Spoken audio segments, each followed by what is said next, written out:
All right, so Goldman Sachs, this is really quite interesting. After all the shit that we're seeing, FTX collapsing, obviously we've had Luna, we've had Voyager, we've had Three Arrows, all of that's happening, Luna Terra, Terra Luna.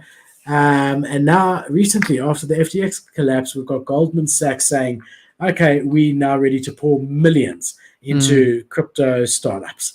It's interesting timing. When there's blood on the streets, maybe Dude, this that's is what they're this like thinking. the biggest companies don't give a fuck. Like every single announcement ever for crypto is basically noise, because if you just subscribe to the idea that the future is more technical and more digital than today, and the future is going to rely on cryptocurrencies, then literally every single thing is noise, because it's coming either way. And I think the biggest companies who have the ability and luxury to do that, like Goldman Sachs, I think these are the companies right now who don't give a fuck about any of it, and they're building for it, because they know it's like the top companies, they know, and so they're like, fuck everybody else, we know what's going on. Yeah, remember we did that chart, which showed how much companies like Sony and there were a fortune of them had spent on Web3 stuff in the last year, and it was hundreds and hundreds of millions. So Yeah. Goldman Sachs is the next one to do it. They're going to be investing hundreds of millions of dollars into cryptocurrency startups. And they've said here, Matthew McDermott, who's the head of digital assets at Goldman, so they actually have a position for that, told Reuters that the collapse of FTX has increased the demand for more reliable, regulated players, and that large financial institutions like them see this as somewhere where they can add value. They can say, look, you've got the Goldman Sachs name behind us. We regulated in the finance world. We haven't stolen your money yet. We're not going to Mhm. steal your crypto.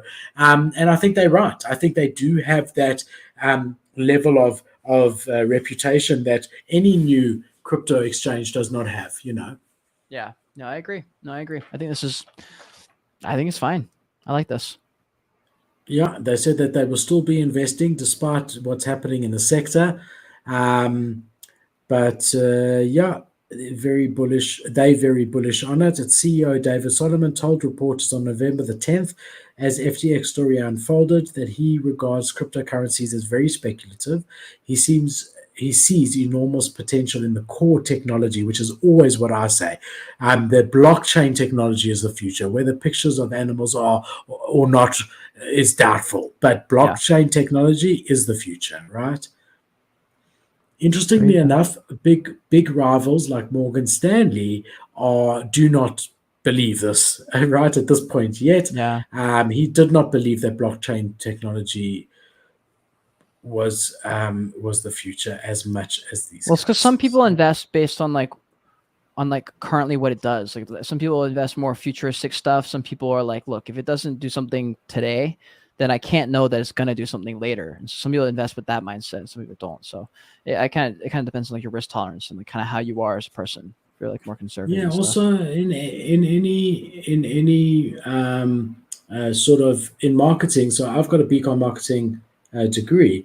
You learn about the early adopters. So always in any industry, there's the first people who do that or take that on, and it's always hardest for them because it's most expensive to develop because everything they're doing is brand new, and then it's always easier for the next guys coming up. So from a company perspective, if you think about it.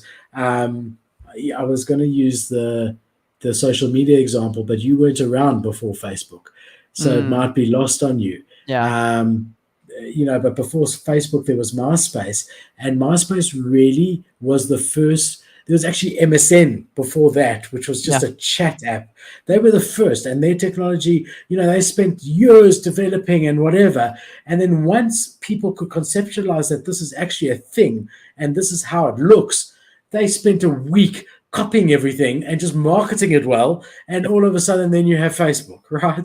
Do you know what I'm saying?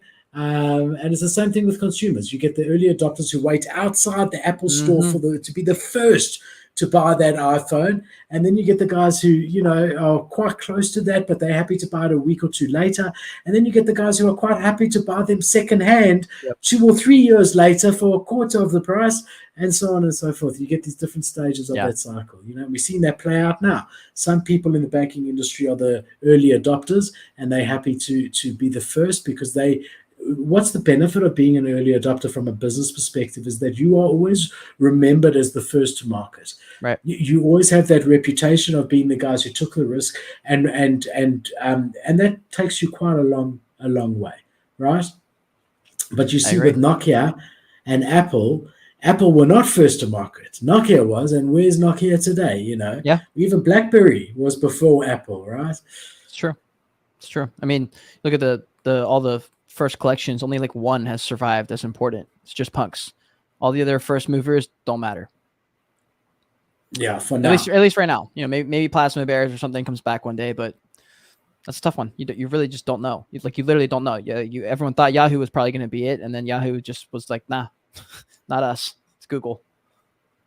Yeah. All right. Another really cool story, because the World Cup's going on at the moment. Everyone knows about it.